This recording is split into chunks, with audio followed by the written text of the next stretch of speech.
Untuk yang kedua adalah jurnal pengeluaran kas atau jurnal kas keluar, biasa kita singkat JKK. Yang masuk dalam jurnal pengeluaran kas adalah transaksi-transaksi yang mengakibatkan berkurangnya kas perusahaan dagang. Kita kasih contoh di sini ada beberapa tanggal transaksi. Nah, kita bedakan mana yang masuk jurnal pengeluaran kas atau jurnal kas keluar atau JKK, mana yang masuk jurnal khusus lainnya. Tanggal 2, membeli barang dagang pada PT Unggul Jaya secara tunai 3 juta. Di sini membeli secara tunai. Karena membeli secara tunai berarti perusahaan harus membayar, berarti kasnya berkurang. Maka ini masuk jurnal pengeluaran kas atau JKK.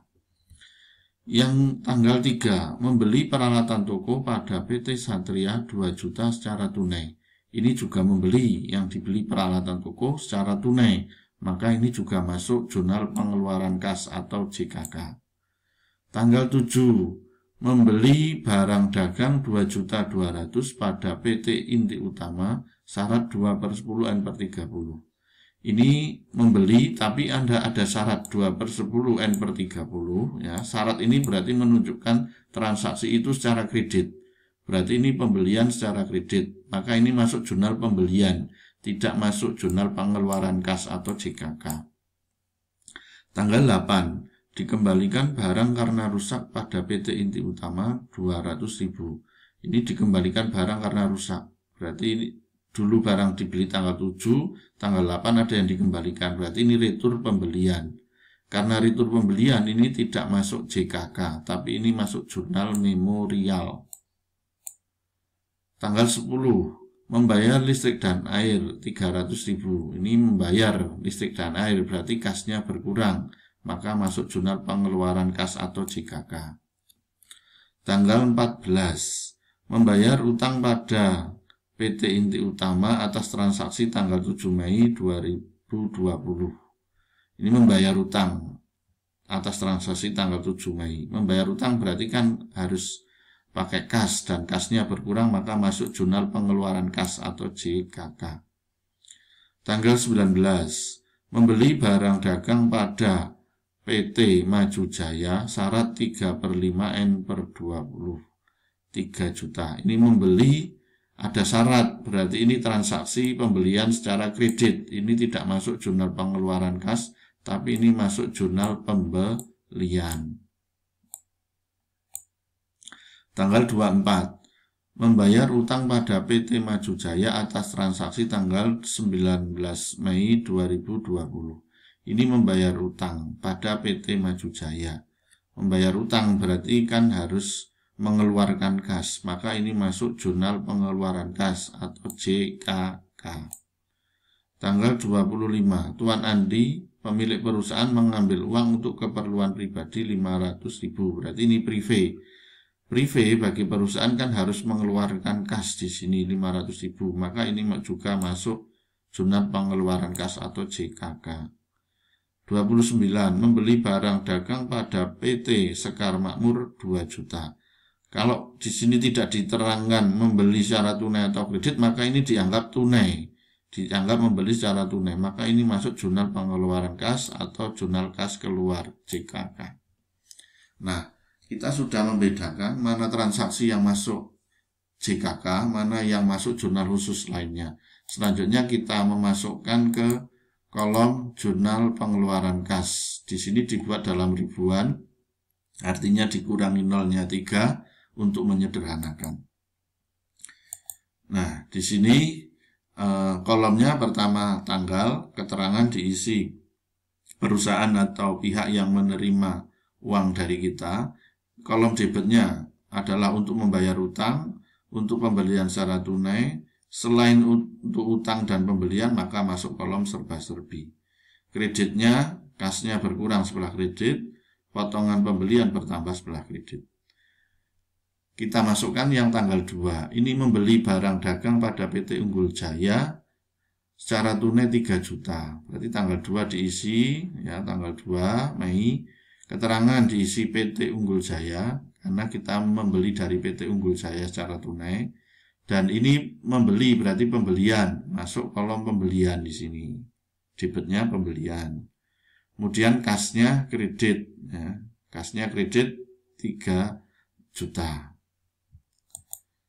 Kemudian tanggal 3 membeli peralatan toko pada PT Satria 2 juta secara tunai. Tanggal 3 diisi tanggal 3. Membeli dari PT Satria, diisi PT Satria keterangannya. Kemudian yang di sini yang dibeli adalah peralatan. Kalau yang dibeli peralatan maka masuk kolom serba-serbi dengan nama akun peralatan toko 2 juta. Ya, kemudian kasnya kredit 2 juta. Jadi kalau pembelian ini di kolom pembelian di debit ini hanya untuk barang dagang, hanya untuk barang dagang. Selain barang dagang yang dibeli maka masuk kolom serba-serbi. Contoh ini yang dibeli peralatan, maka nama akunnya di sini serba-serbi peralatan toko karena yang dibeli peralatan toko. Kemudian tanggal 10, tanggal 7 tidak masuk JKK, 8 tidak masuk JKK, tanggal 10 membayar listrik dan air 300.000. Diisi tanggal 10 keterangannya listrik dan air. Kemudian kolom debitnya ini bukan membayar utang, bukan untuk membeli barang dagang, tapi untuk bayar listrik dan air, sehingga nama akunnya beban listrik dan air. Jumlahnya debit 300, kasnya kredit 300. Kemudian tanggal 14. Nah, tanggal 14 ini membayar utang pada PT Inti Utama atas transaksi tanggal 7 Mei. Jadi tanggal 7 Mei ini punya utang karena membeli secara kredit, utangnya 2.200.000. Kita tulis tanggal 7 Mei, utang awalnya 2.200.000. Kemudian tanggal 8 ini dikembalikan barang karena rusak pada PT Inti Utama 200.000. Berarti dulu yang dibeli 2.200.000 ini ada yang rusak 200. Berarti retur pembelian itu namanya. Karena dulu membeli, sekarang dikembalikan, maka namanya retur pembelian. Retur pembeliannya 200. Berarti barang yang dibeli tinggal 2 juta. Dan karena itu yang dibeli secara kredit atau utang, berarti dulu utangnya 2.200.000. Karena ada yang dikembalikan 200, maka utang akhirnya tinggal 2 juta. Ya, utang akhirnya tinggal 2 juta. Kemudian tanggal 14 membayar utang pada PT Inti Utama atas transaksi tanggal 7 Mei. Utangnya berarti kan tinggal 2 juta. Ya. Terus melunasinya tanggal 14. Sementara dulu utangnya tanggal 7.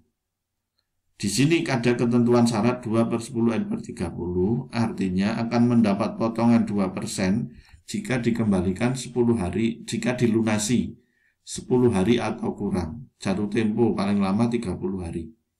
Nah, ini 10 hari atau kurang akan mendapat potongan 2%. Sementara dulu membelinya tanggal 7, kemudian dibayar utangnya tanggal 14. Ini kan baru 7 hari. 7 hari kurang dari 10 hari, berarti ini mendapat potongan 2%. Nah, tanggal 14 berarti mendapat potongan penjualan 2% kali 2 juta. Ya, ketemunya 40.000. Sehingga kas yang dibayar itu setelah dikurangi potongan penjualan 2%. Berarti utang 2 juta dikurangi potongan penjualan 40.000. Berarti kas yang dibayar adalah 2 juta dikurangi 40.000, yaitu 1.960.000. Sehingga tanggal 14 kita isikan di sini, 14 kita membayar utang pada PT Inti Utama, keterangannya utangnya tidak 2.200.000 tapi utangnya utang akhir, yaitu 2 juta. Ditulis 2.000 karena dalam ribuan. Kemudian kas yang diterima adalah 1.960. Dalam ribuan itu 1.960. Kemudian potongannya adalah 40.000. Sehingga 40 ditambah 1.960 itu kan 2.000. Kredit, ya. Kemudian juga ini utangnya debit 2.000. Kemudian tanggal 24. Tanggal 24 membayar utang pada PT Maju Jaya atas transaksi tanggal 19 Mei. Nah, tanggal 19 Mei ini membeli barang dagang pada Maju Jaya 3/5 N/20. Artinya akan mendapat potongan 3% jika dilunasi 5 hari atau kurang. Jatuh tempo paling lama adalah 20 hari. Nah, dulu membelinya tanggal 19 secara kredit berarti punya utang. Tanggal 24 ini utangnya dilunasi. Ini kan baru 5 hari, 24 dikurangi 19, ini kan 5 hari. Nah, 5 hari pas, berarti ini mendapat potongan 3%. Sehingga tanggal 19